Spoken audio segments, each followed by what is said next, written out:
Hello, welcome to Wayne's World of Wrestling. I'm your host, Wayne Gilmore, and as usual, the podcast is available on Anchor, Spotify, and YouTube. The episode tonight is called A Cold Dose of Nasty Reality, and it's called that because I've got a special guest tonight. He's an independent wrestler, and he's originally from Philadelphia and now lives in Atlanta, Georgia. He's the host of the Nasty Reality podcast. That man, aka the Nasty Man, and your girl's favourite wrestler, the mayor of Poundtown and the president of the Nasty team and leader of the Nasty team. It's Nasty Leroy. All right, mate. How you doing? I'm good. The president is doing good of the Nazi nation. So, uh, I'm just chilling here at the Casa, Nancy da Casa, in Atlanta and stuff.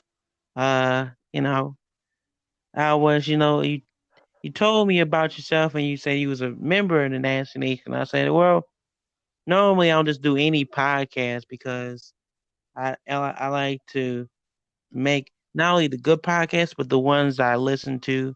And I listen to yours, and it's good, and I like your topics and stuff. So I said, all right, since he's a member of the Nancy Nation, I guess I could do that. Cool, So man. yeah, That's cool. I've no really, I've been doing it since like the middle of January. And as soon as I seen you on Joey Janela's video chat on Instagram, I was like, who is this guy? You know what I mean? I was like, this guy's cool. He's charismatic. He's cool. And he's actually, I feel like you're a genuine guy as well. Um, I feel like there's in wrestling today, you need that genuine character to shine through as well, because a crowd will see through if you're not really believing in yourself as the character. So um, as soon as I seen you kind of cutting a couple of promos, I think it was 2 weekends ago. I seen you on Joey Janela's Instagram. I was like, who is this guy?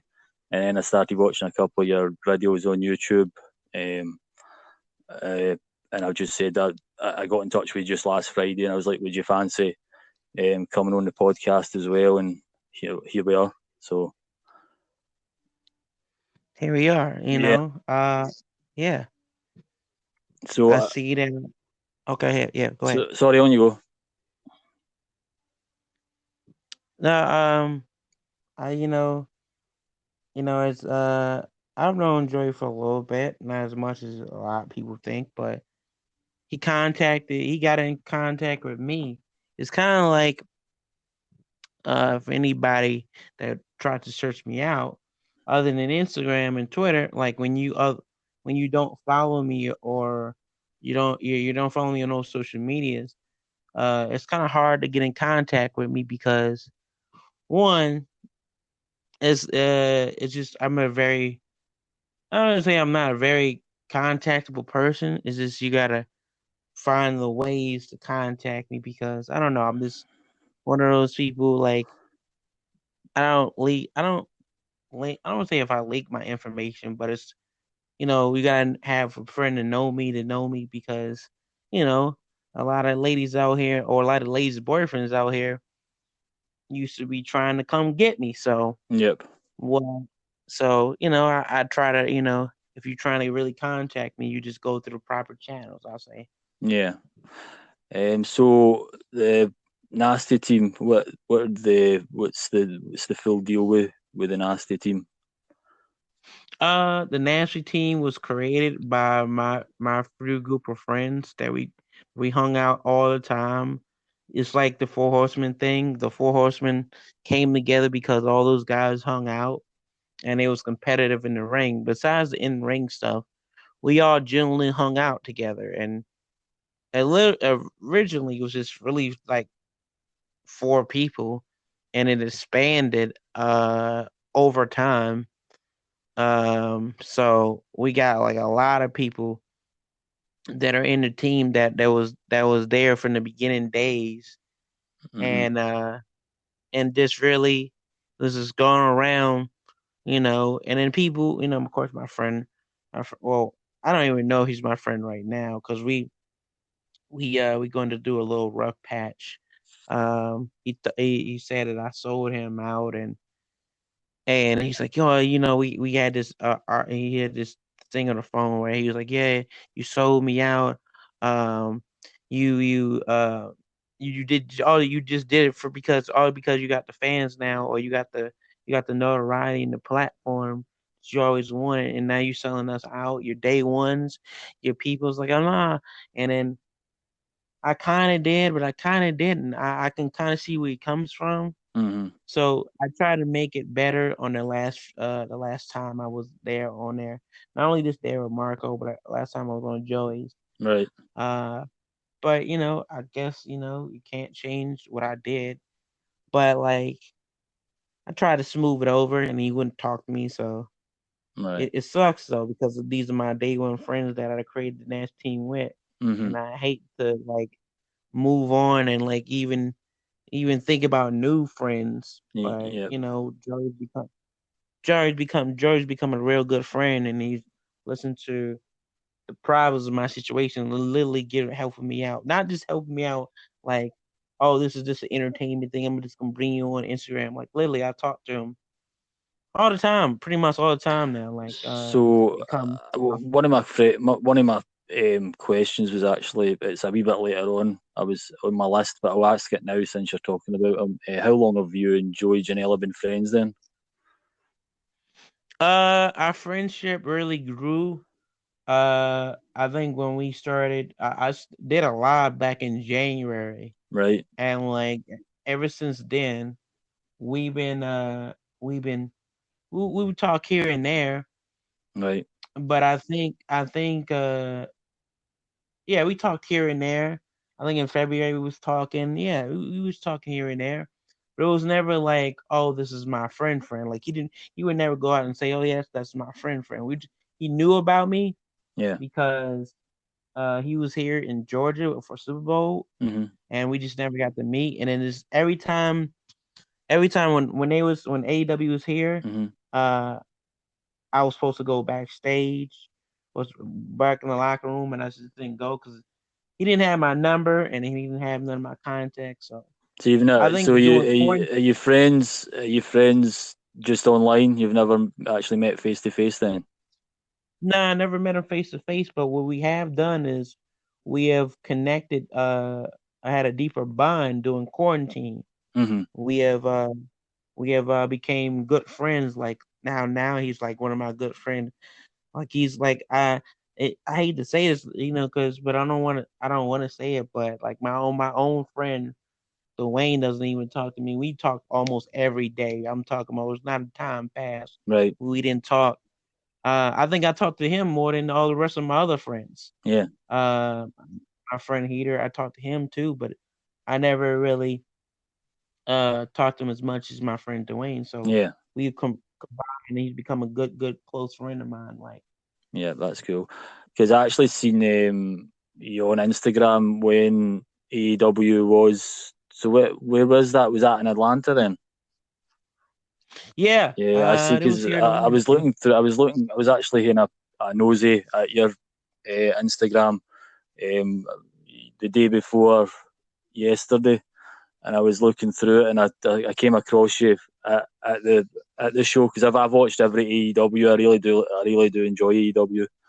And Mm-hmm. when I was looking through your Instagram, I just did a quick look through it, and I was like, oh, there's Leroy. He was actually at AEW. That's cool because really looking forward to AEW coming to Scotland. I don't know when it's ever going to be. Maybe it's probably going to be a bit further down the line now because obviously this virus at the moment. Yeah, because the whole shit going on. Uh, but little known fact that I don't think people know that I train in their facility. I mean, once they took it over from, I think what happened was like my coach was like a lot of wrestlers and a lot of guys. We train really hard, so but we also have fun and we crack jokes. Mm-hmm.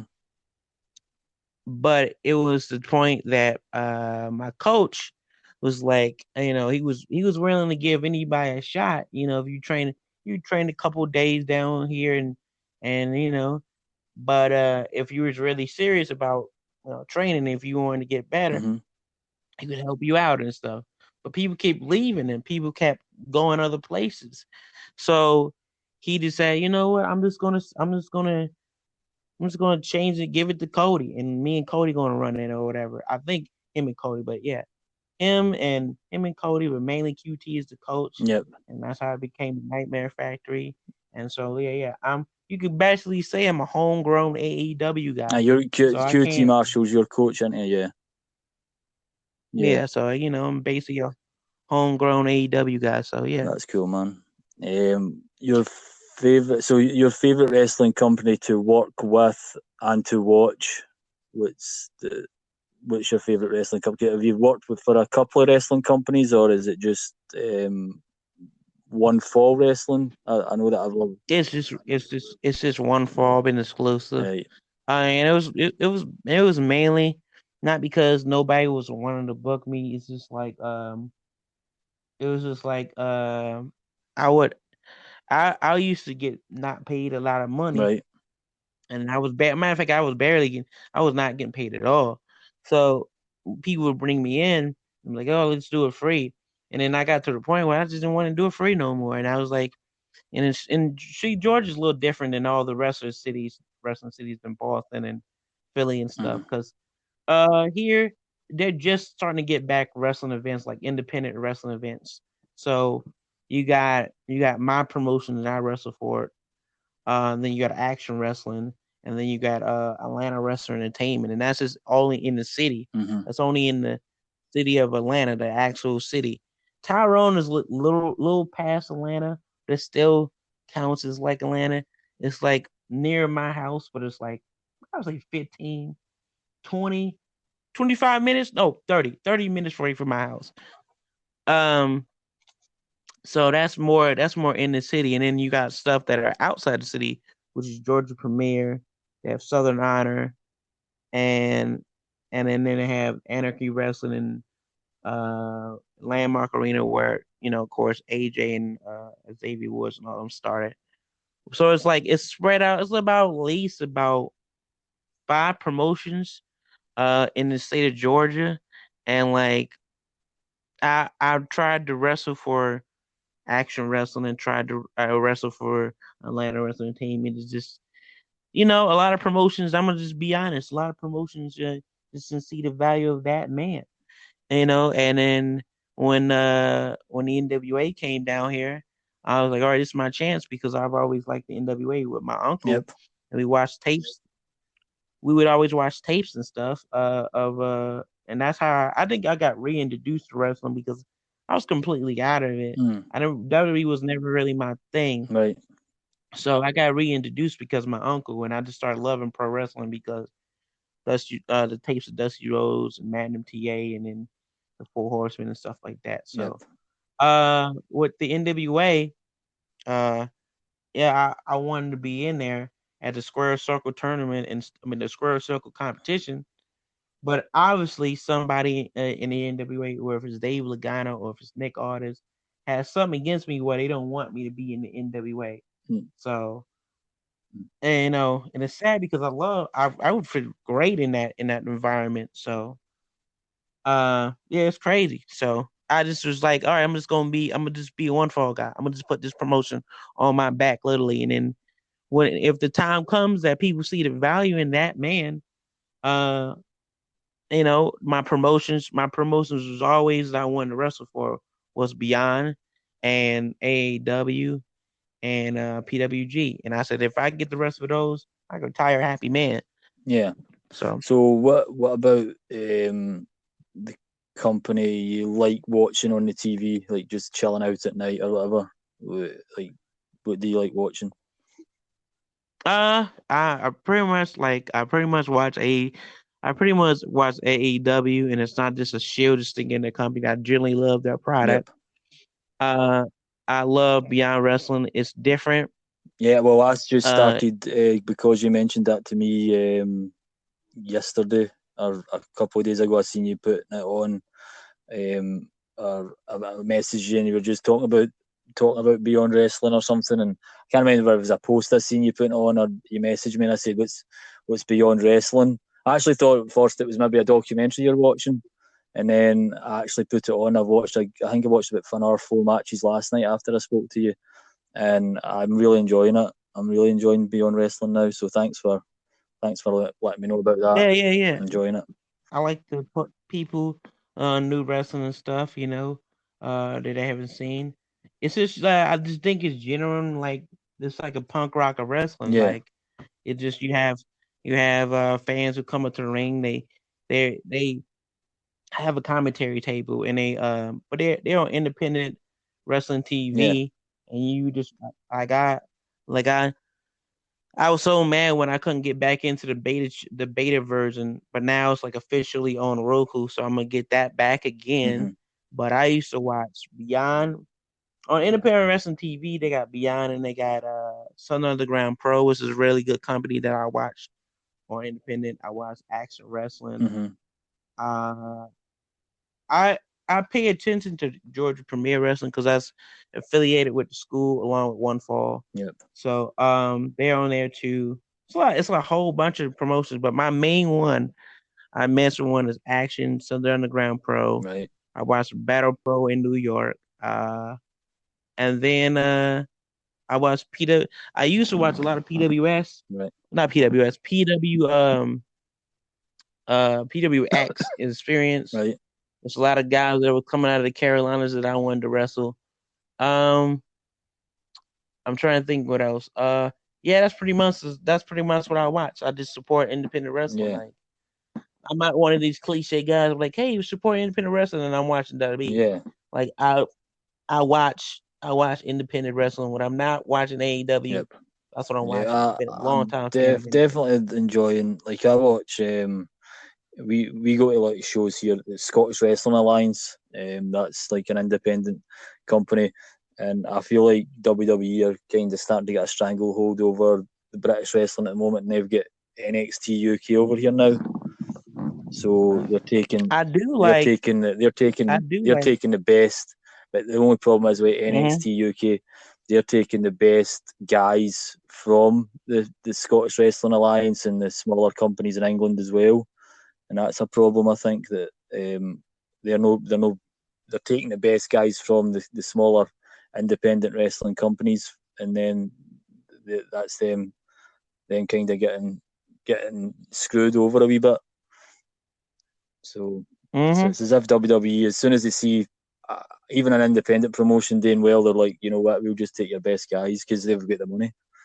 So it's the problem again, obviously in the big box. Um, but I one promotion I got turned on to because my favorite wrestler that I like to watch, and I really want to wrestle him.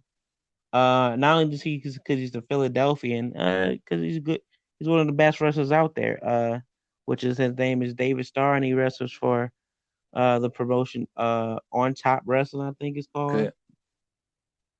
But yeah, he's the world champion over there, and I wouldn't mind wrestling him. Wouldn't mind him going 1-on-1 with the nasty one. But I saw his match with Jordan Devlin, and then he had a great match with Eddie Kingston, and yeah, I've been both fan of course, Eddie Kingston and David Starr. And So and David Starr, is he wrestles outside? He wrestles in Philadelphia,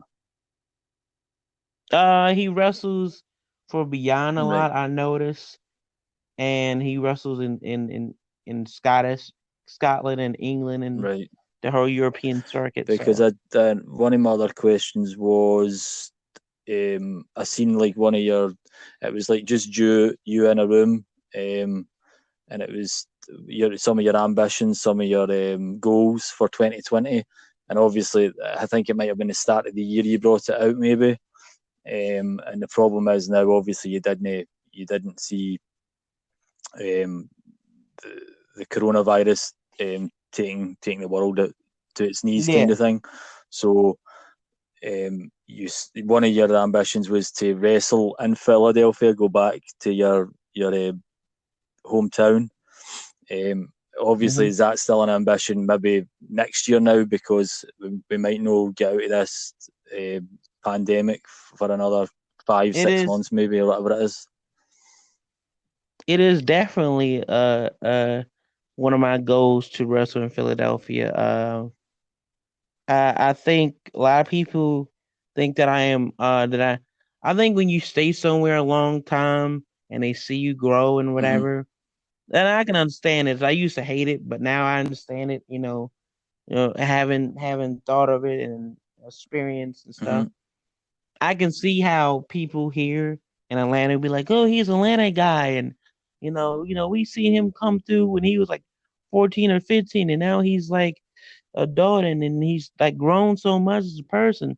I can see how people can cling to that and be like, "Oh, this is your second hometown" and stuff like Right. that, and that's fine and stuff. Like some people literally do that. They be like, I'm from New York, but I love Atlanta, and Atlanta's my second hometown. That's good for Yeah. them. But me, people's like, why do you hang on to you being in Philadelphia so much? It's because when I was a little kid,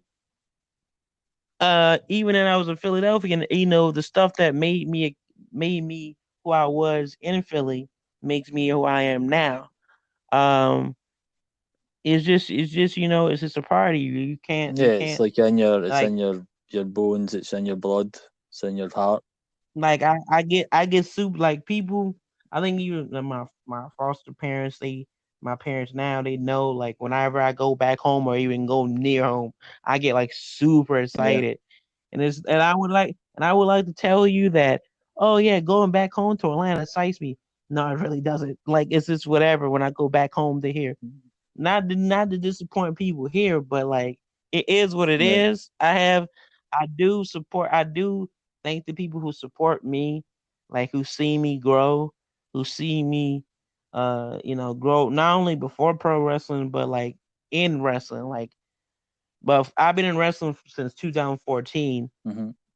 and I did refereeing, and I basically did wrestling for the longest, and then I also later on did managing later on, but mainly I was refereeing, and they see me in my referee stage when I could barely get bookings because I was the worst referee to ever live. Like I've been told, and I knew I was ref because I didn't really care. I just like I just want to wrestle, or I just want to manage or do something. Like I just wanted to talk or do something, and they was like, we can't book this guy."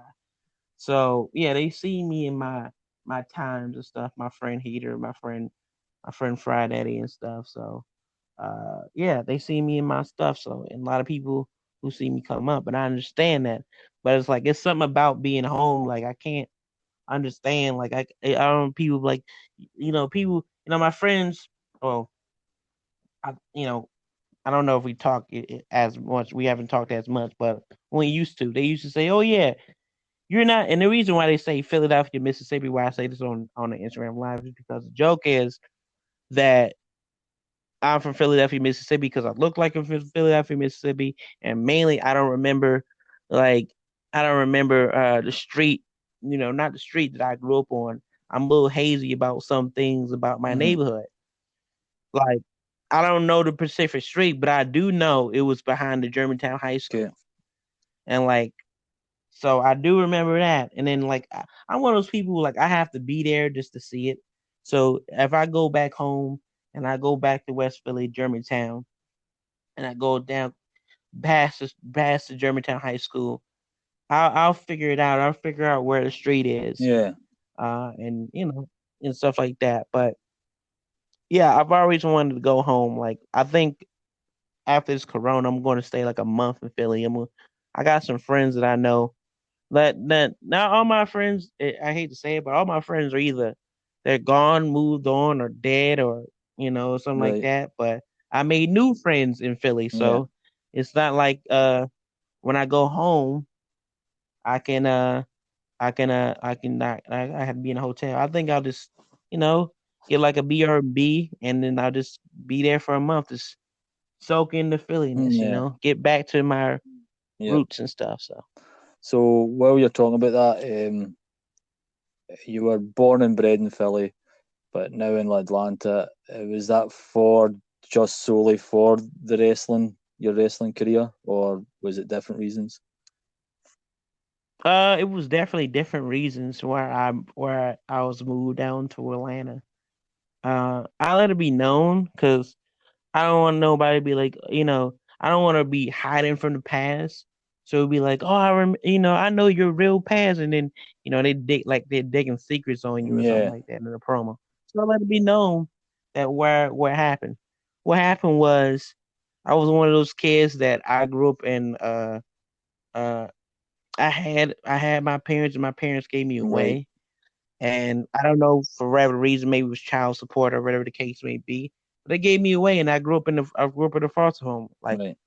that picture, I don't know if I had a picture that showed Joy that when I was a baby, and I had my hand stuck in my mouth. Mm, It was I think I was at a group home, and I was and there's one family adopted me, and then they took the picture of me. So basically, yeah, I grew up in group homes and stuff like that, foster care and okay, stuff.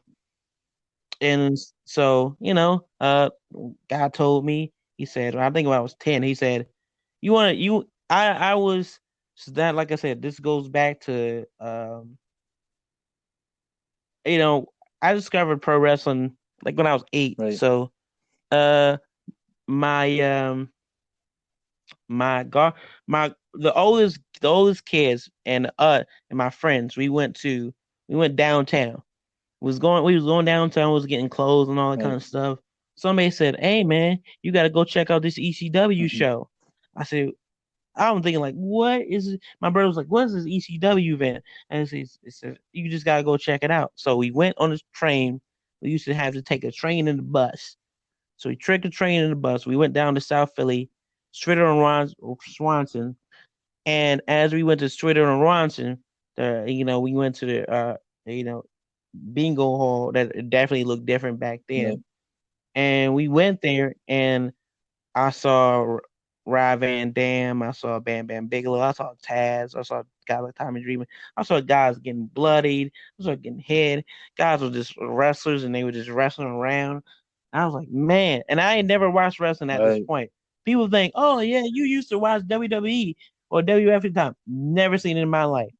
Never. Like I was That's a never. great show to see straight away, man. Big Bam Bam and RVD and Taz, mate. That's just I think this is around 97 if I think about it. I'm watching that stuff now. ECW TV and stuff and pay per views. I'm loving watching that on the network now.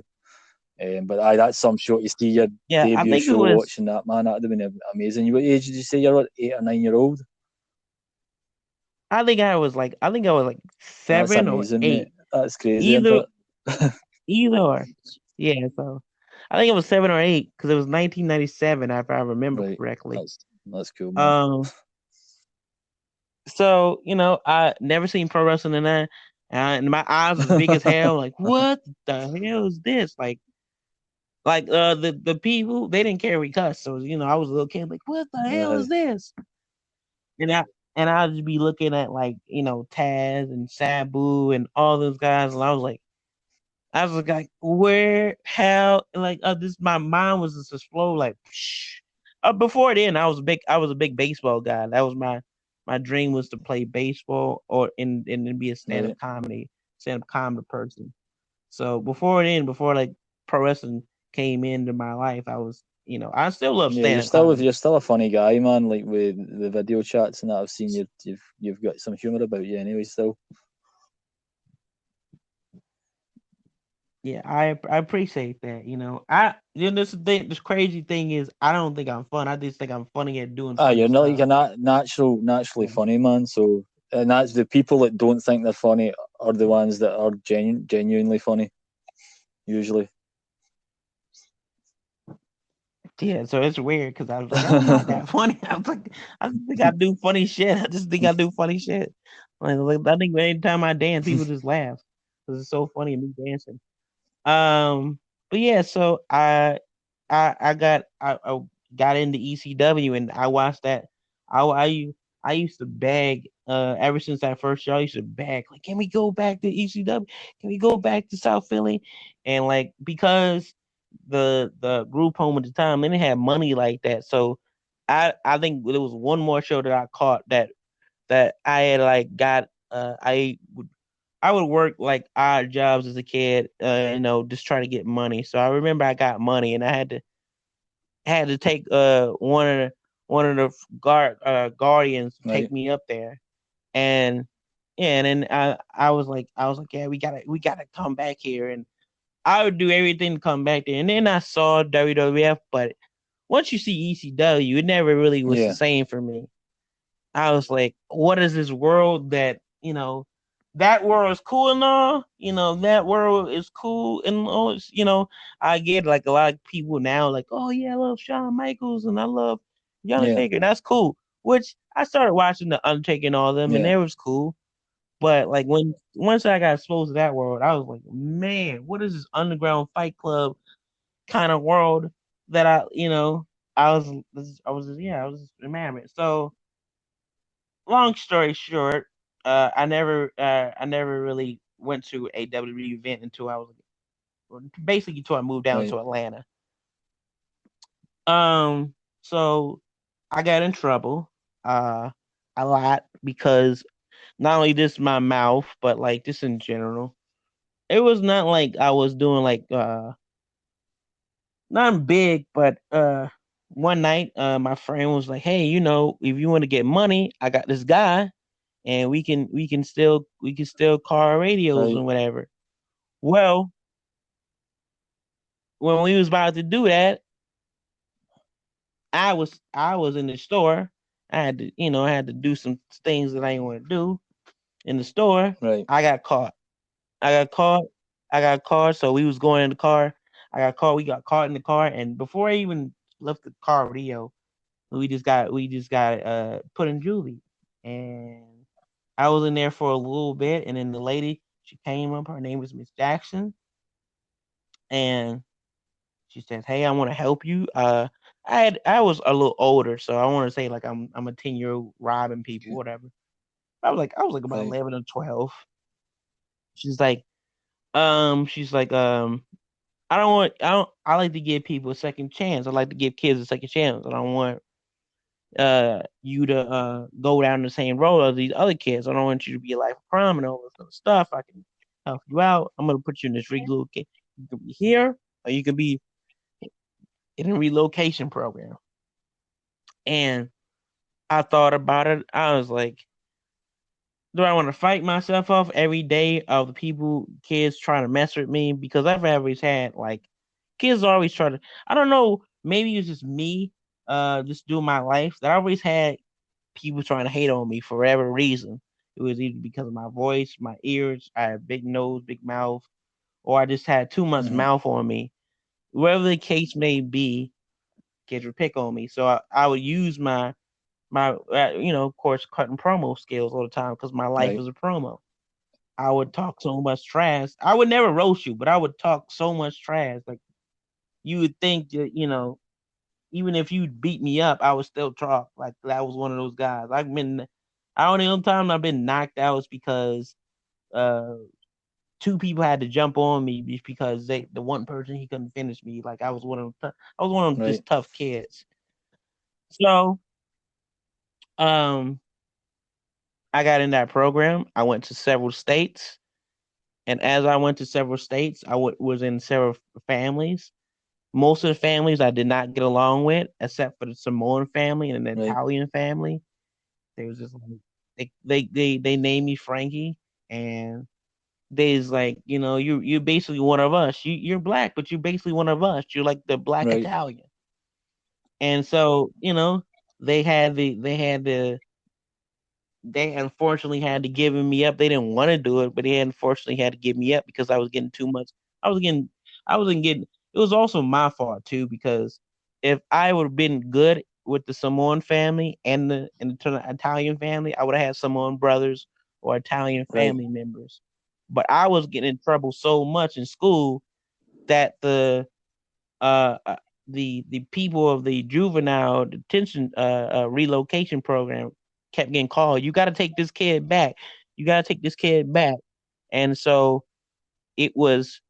I was either going to go to Texas, Houston, Texas, where I was going to go to because I went. They would take me somewhere and they would let me visit the right, place see if I liked it.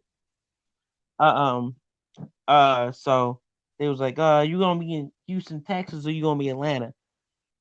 I went to both, and I at the time I shouldn't have said that I liked Atlanta because I shouldn't have said it. I was like, he's like, you have to pick one of it, Houston or or Atlanta. I should have picked Houston because I like Houston more. I started to like Houston more after I started uh, getting adopted by the current family. So I came down to like 99. I was like, oh, Atlanta's all right. I had, when the first person told me I was going to Atlanta, I thought, oh, I only seen like a couple of Dukes of Hazzard's movie, and I thought it was gonna be like that. Hey, Paul, how you doing?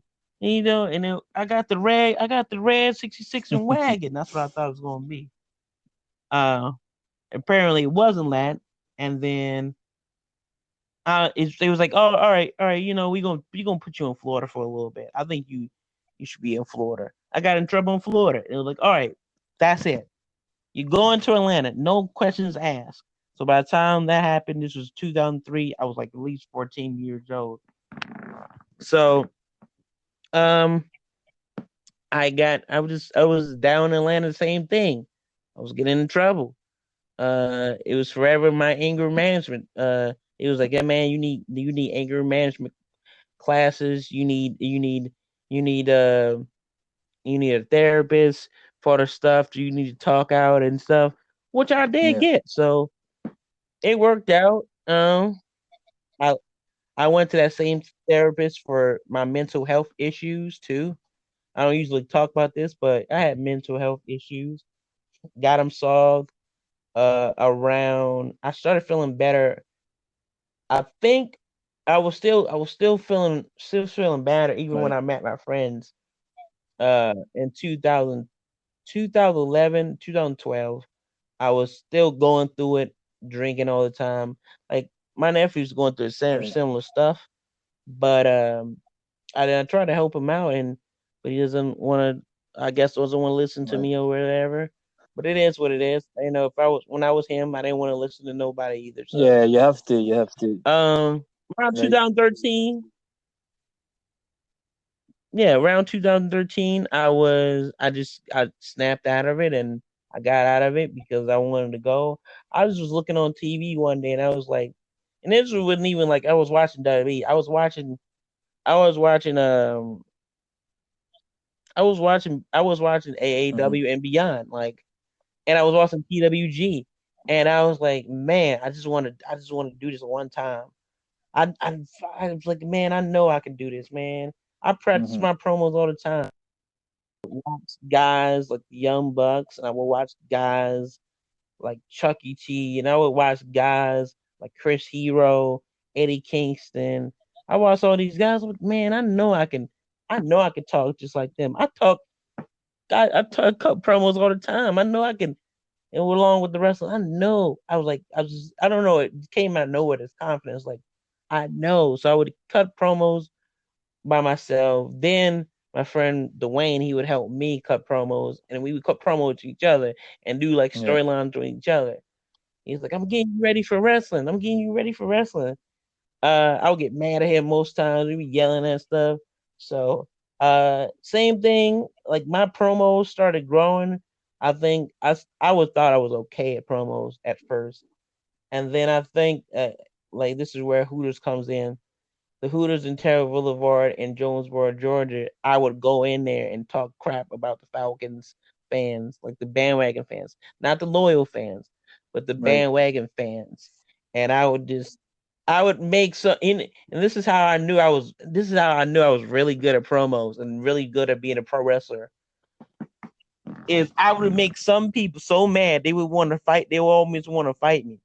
And then my friend was like, he was about to fight you, right? I was like, I didn't think he was gonna fight me. He's like, nah, he's about to fight you. He's like, man, that's what a promo that is, man. You gonna be, hey, listen, you got your promo skills has gotten better. Like my friend Heater, my friend Dwayne, and it's basically like that. And I went to school. I finished out my school year here in Atlanta and stuff, but still feel like a Philadelphian and was missing home and literally was about to move back until my coach, he was my coach at the time.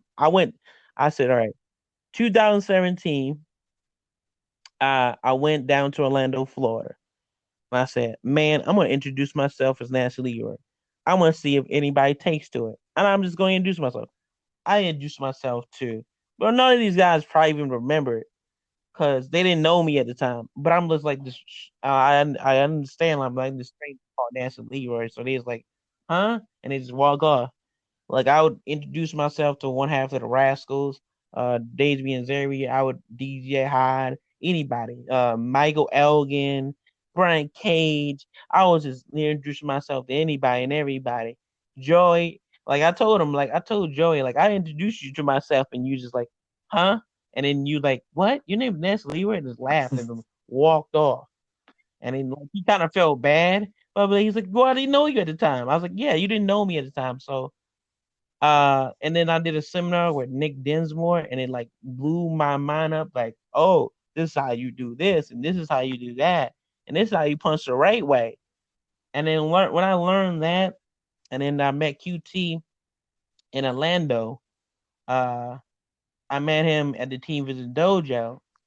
The funniest thing, if you ever podcast with him, he'll tell you the first time I chopped somebody, he's like, man, I will never take those chops. Months later, he's taking chops. So it's kind of Yeah. it's kind of funny. So So who inspired you to be a wrestler? Like, was it another wrestler, or was it somebody like a friend, or um was it way back? Was it way back when you first mainly seen ECW when you were like 7 or 8 years old, or it was, but it was and it was ECW had a great Mhm. inspiration on my life. It was, but it was also New Jack. It was so many people. It was New Jack. It was Rob Van Dam. It was Taz. It was just the whole ECW inspired me. Um, Later on, what really inspired me um was Joe Gardner inspired me to my yeah, promos. I've You been loving know, him on when I've been watching ECW recently. He's so crazy, man. I Promos are nuts. I said I gotta be creative. I gotta be somewhat creative. I gotta have a creative name. And I just watched a whole bunch of shit stuff, and I was like, you know, I would put it differently. So if he had, I can't really expose it, but he would put certain words differently, and Yeah, then I switch mine up. And then if you hear one of my promos, one of my sayings, one of those, a couple of those are Joe, the yeah, Stud Muffin inspired. So instead of saying well, well, well, I would just take that out and I would just use, it's Nancy Leroy, aka that man. And this is also when I was a heel too, as a manager. Uh, when I get a chance to be at adult promotions, I never got to use them, but I think in the near future I will. I'm young, hung, and skilled with the tongue. And your girl is gonna be, she's trying to get with this nasty American dream so she can be filled with cream, you know. So stuff like that. Who really inspired me? It was just I think it was a whole bunch of people yeah, like in ECW. But really just the independent circuit, like a whole bunch of guys that I was like, yeah, motherfucker, I can do this. Like, I was like I was literally saying to my friend Dwayne, we was on the conversation, like I was watching PWG and Beyond. I'm like, I can wrestle Chris Hero. I That would be a fine tag team match. We cut promos. I could wrestle a guy like Eddie Kingston because we cut real promos. Like I think I imitate his style more than. Of course, I have Rick Rude and Dusty Rhodes and stuff like that in my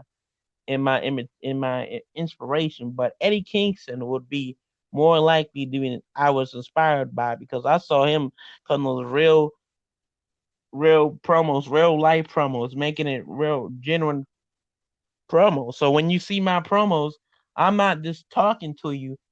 I'm talking with you. I'm making you feel that you're a part yep, of what's about to go on. So I like when I'm talking to my people, I am like you like it's like you're in the room with me and yeah, you're one of my friends. And I say, I'm about to, I have a rivalry with this. Well, I don't even have a rivalry. I'm just gonna beat this dude up because he was talking about my nasty hotties. His name Yeah. is David Ali. So I just be like, well, you know what? I'm about to beat down David Ali. I'm about to beat him down so bad that the high school people is gonna ask him, what happened? Oh, Nancy Leroy happened to him because he not only got a cold dose of Nancy Rally, but now he is down drinking through a straw, looking like that man that put the lumps on his face, looking like that man gave him the cold dose of Nancy Rally in the hospital. Yeah. Something like that, yeah. That was actually going to be my next question. What is your beef with David Ali? What's going on there? Oh, well, because I am bringing his name up so much and I'm giving him publicity, the reason why I bring his name up is because he wants to bring my Right. name up a lot of times. See, we Mm-hmm. had a match a while back, and I don't hate anybody who Right. cheats because I do the same thing. And because if you cheat and you do anything for the victory, Mm-hmm. I'm all down with that. I'm all down with you cheating and getting the Mm-hmm. victory any way you can. That doesn't even bother me.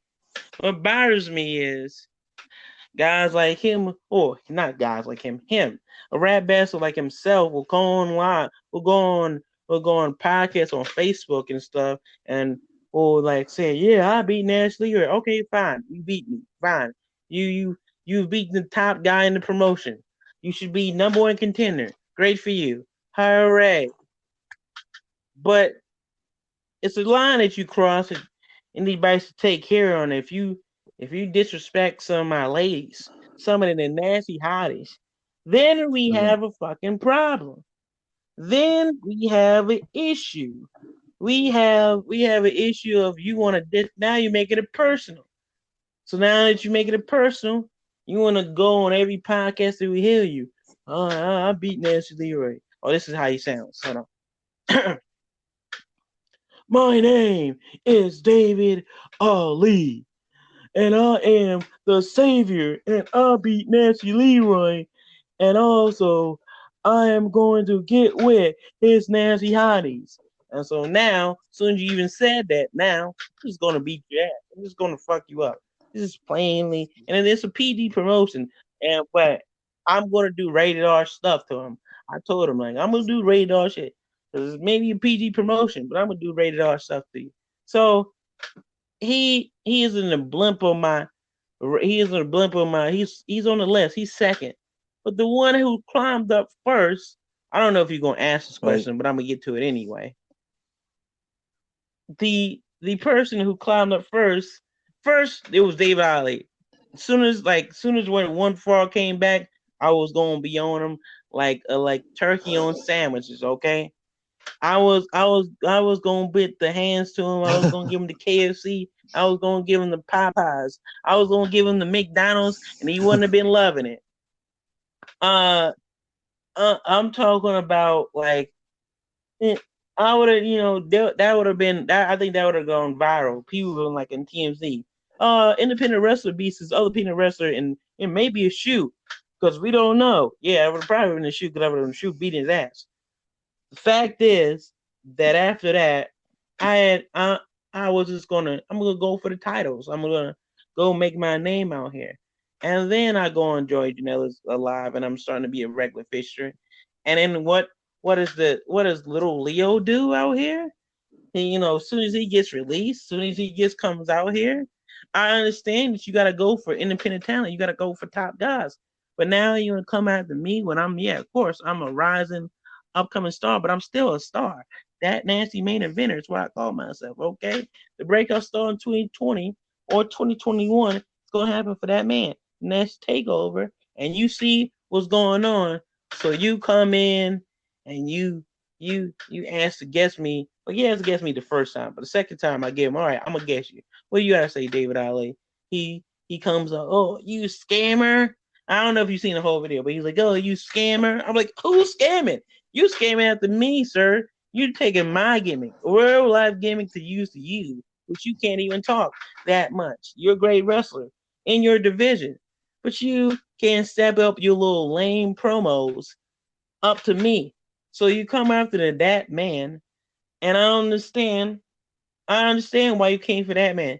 So now that you're stepping in my yard, as the Undertaker would say, now you're stepping in my yard. Now you're trying to go 1-on-1 with the nasty one. You gonna get this cold dose of naturality that you want. You can go back to DC all hurt, real hurt in the hospital, as they say in DC. Yeah, you're gonna be hurt, Mo.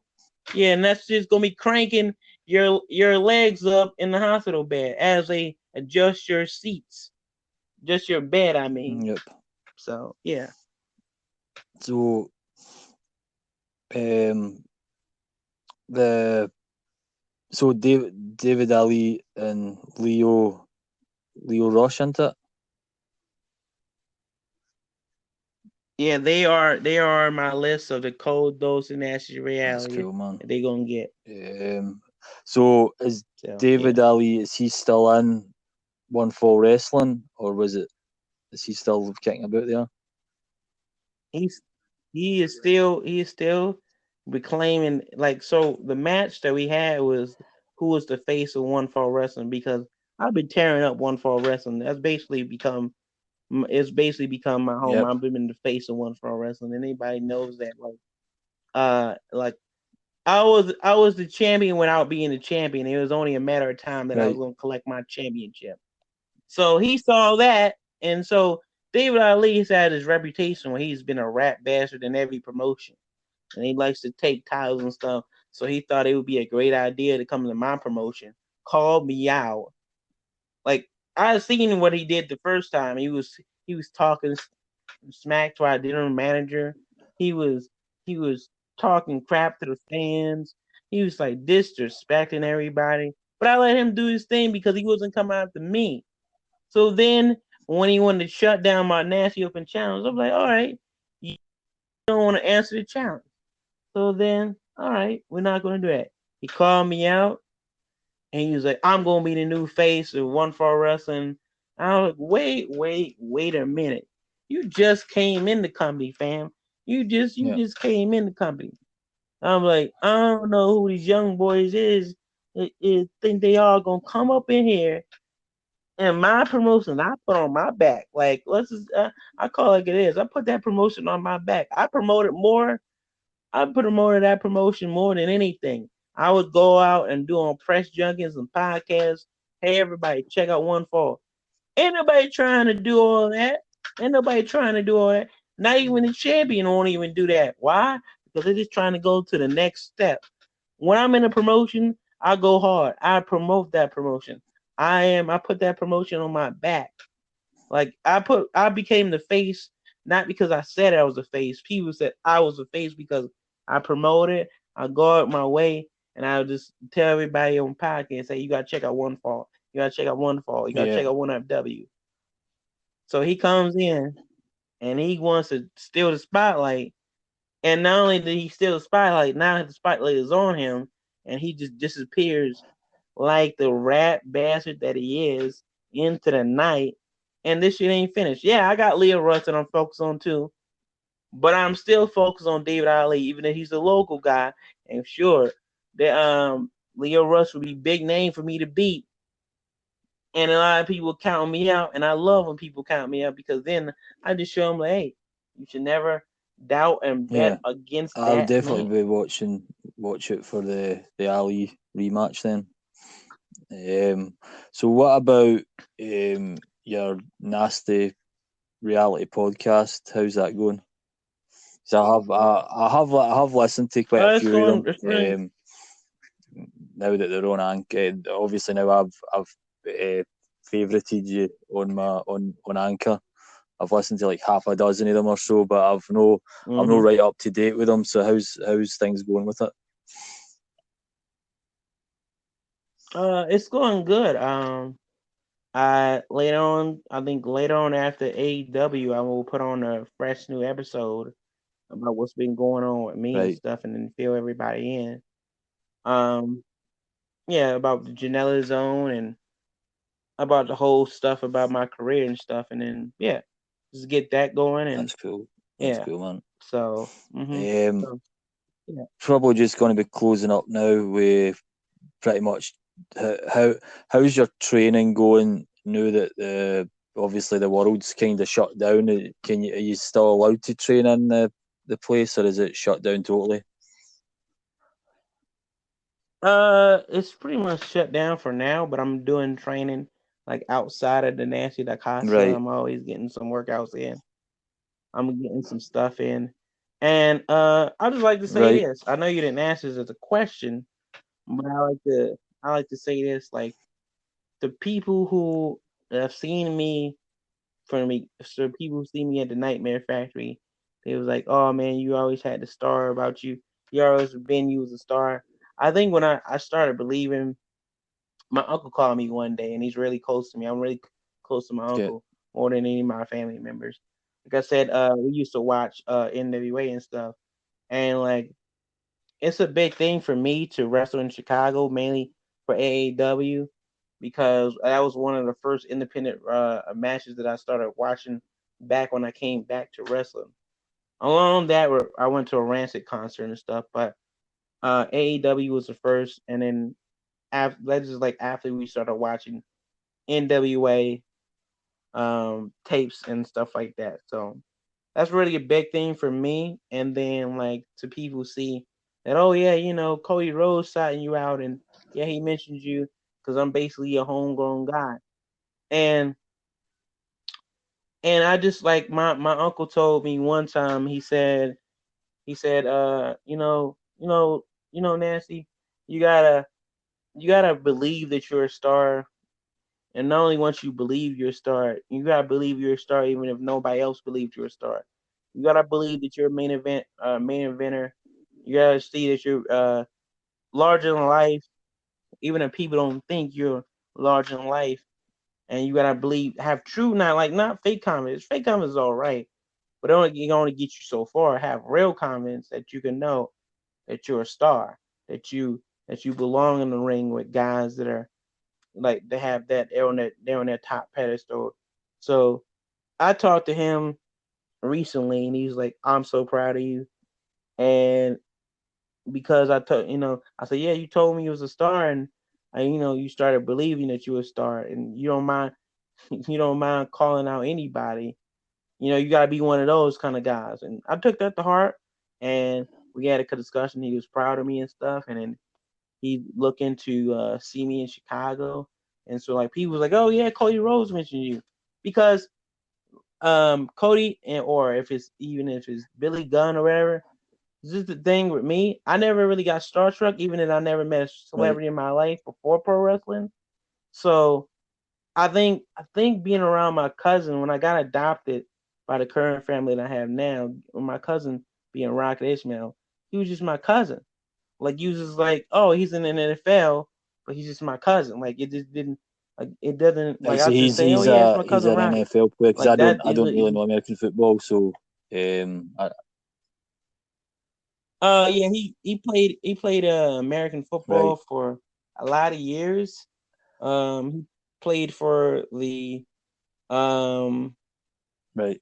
he played for the Raiders, played for the Panthers. He played for those teams, and then he played for Uh, them goddamn yeah, Cowboys. I Me see being an because I Eagles seen fan, that I hate on the Cowboys. one of the video chats last week again as well, and you had a picture with him when when you were younger or something, wasn't it? And everybody was Mm-hmm. shocked, kind of thing. Yeah. Joey was like, "What is that? Is like that's your cousin?" And people started freaking out, like typing, like, "Oh my god!" And you were just like, "Aye, well, whatever," kind of just chilling. That's what again. That's what I just like Yeah, I how was like, yeah, that's my how cousin. how chilled you are, like genuinely kind of you can. One minute you're up dancing and dancing along with the music, and you're doing a crazy promo, and then you're just like chilling out, and just I just feel like you're a genuinely nice guy. You know what I mean? And like I just think that's why I've got a lot of time for you. and I wanted you on the podcast tonight. You know what I mean? Just to yeah, that's cool. I appreciate that. Like, and like I'll say it to Cody, I'll say it to anybody. Like if I feel like Yeah, I have to say something, I'll say something.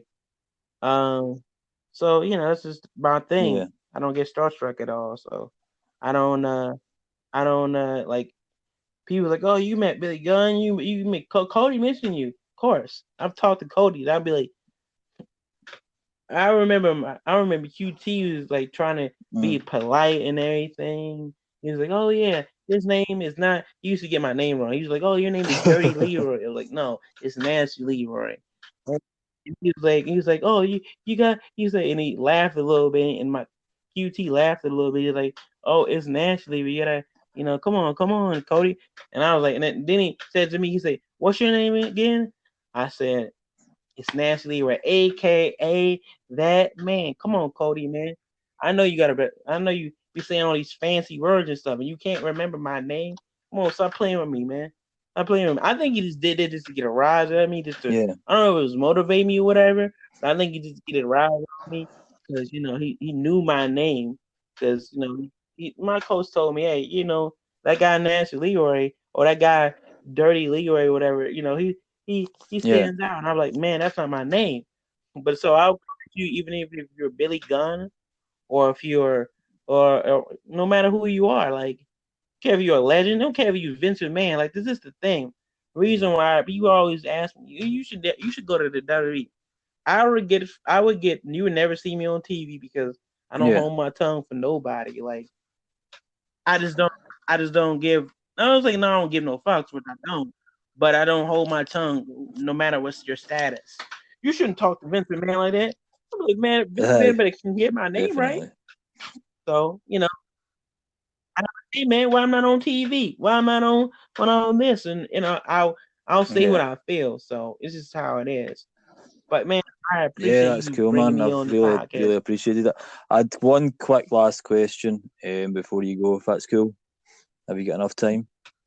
Uh, Oh yeah, yeah, I seen yeah. on your thing as well, on the bit about your ambitions and goals. You're pushing yourself more in the Power Factory. Obviously, it's shut down at the moment. But your other ambition is also to be the one fall wrestling champion. So is that obviously your number one goal Yeah. while you're still with the company? It's definitely my goal. Even if they change the promotion, it's still to Yeah. be the champion of that promotion because I feel just like Yep. AEW that I'm a homegrown guy. Like if any like a lot of people they have transferred over and it's me, it's used to be Vanilla Vance. He's now just a mascot called Press 10. Sound like a phone, like you about to hey, you got a Press 10 on the phone. Um uh Jody Quinn, he was there. He was there before me. I think he was one of the first students. But the real I think is the real original Power Factory people is me. Uh me and really it's really only me and Josie Quinn, which he's really good too. Like he's a natural character too, so you should check him out. Um yeah, just me and Josie Quinn. I think we was the original guys. Like they're one for all guys, and then Cody's fits in there too. Of course, when he came down here, but me, Cody, Josie, and pretty much Right. everybody else from the original group is retired or left the business. So pretty much everybody Yeah. else has come over from different schools and stuff. So there's Danny J. She trains with me. There's Royal. Um, who else? There's Suge, aka Pineapple Pete. He coaches me in British style wrestling. I enjoy that. And like Matt Sales, like if I had to tell you to interview anybody else, which I tell people, hey man, this Yeah. dude needs to be on more podcasts and more stuff. Which is Matt Sex Sales, the bruiserweight. He's like the his I think his whole gimmick, Right. his wrestling gimmick is he drinks beer and he is a jobber. But it's funny because he is like it's like his whole thing is like if you ever seen Always Sunny in Philadelphia, like Always Sunny in Philadelphia kinds of YouTube channel he got. So it's called Always Sunny in Atlanta. Right. I've been on like 2 episodes, so you can find me on there. It was a Christmas episode, and then I think I Right. forget what number, but you'll find me on there. Uh, I'm on there with a few other people from One Fall, Chad Skywalker. But Chad is cool. Matt Sexels is entertaining just like me. I've wrestled him only one time, and I really want to. I really want to. Not want to. This like we used to have. It wasn't even a rivalry, but it was like kind of was. It was kind of like a his security guard jumped me and beat me down. I had to beat his security down. But I think now I'm more opposed since the quarantine is over that I would probably tag with this guy. He's hilarious. He did a match. If I ever had to recommend a match to you, it was him and the Gymnasty Boys, which I think is one of the best premier tag teams right now currently. They got the charisma, they got the double team, they got everything. Like they're athletic, and then we go to the same values and same thing. They like cheeks and yams. I like cheeks and yams, but also I like taking girls to Pound Town on the Nancy Express. They like checks. I like checks. We like titles. We'll both name Nancy in our Cool. name. We all about that Nancy experience. So I think some I think somewhere down the road you will see me and the Gymnasty Boys teams, and then of course probably me and Matt Sells team, and of course everybody Cool, wants it. man. Me and Mance Right. Warner. Well, So I think that's yeah, all my questions, and I've had a blast, mate. Really good time. Thanks for coming on. I appreciate it. So so I would just if Yeah, you it's don't cool. mind me plugging my stuff. So all right, so you can follow me at official Nasty Leroy on Instagram. You could also follow me on Twitter at that nasty Leroy. Funny story is I came up with it one day because um it was a lot of imitations of Nasty Leroy, not in wrestling but like music and stuff like that. So a lot of music and gym people had the name Nasty Leroy for some reason. I don't know. So there's a guy on YouTube called himself Nasty Leroy, and he was a gym guy too. So I just say, you know what? I'm that Nasty Leroy. I'm not that other Nasty Leroy. Also, you can follow me on TikTok at that Nasty Man on TikTok. You can also check out the Nasty Rally podcast. Now it's coming back to its old day because I used to podcast on Wednesdays. Coming back on a Wednesday because of quarantine, and I'm doing Joy Janela's uh, weekend. So people check the latest episode. And I will premiere it tonight, and you can listen to it tomorrow for your European fans and all the international fans. I will put out a blog soon, and subscribe to my YouTube channel, Nash Leroy, aka That Man. And I'll see you at a wrestling event soon. And so you can get a Nash experience that you won't forget. And giving all my members of the Nasty Nation all love, and all my opponents a cold dose of naturality. Before I hit them with the nasty American Dream elbow. And Thanks a lot, stay man. nasty, Cheers my for coming on, friends. mate. Much appreciated.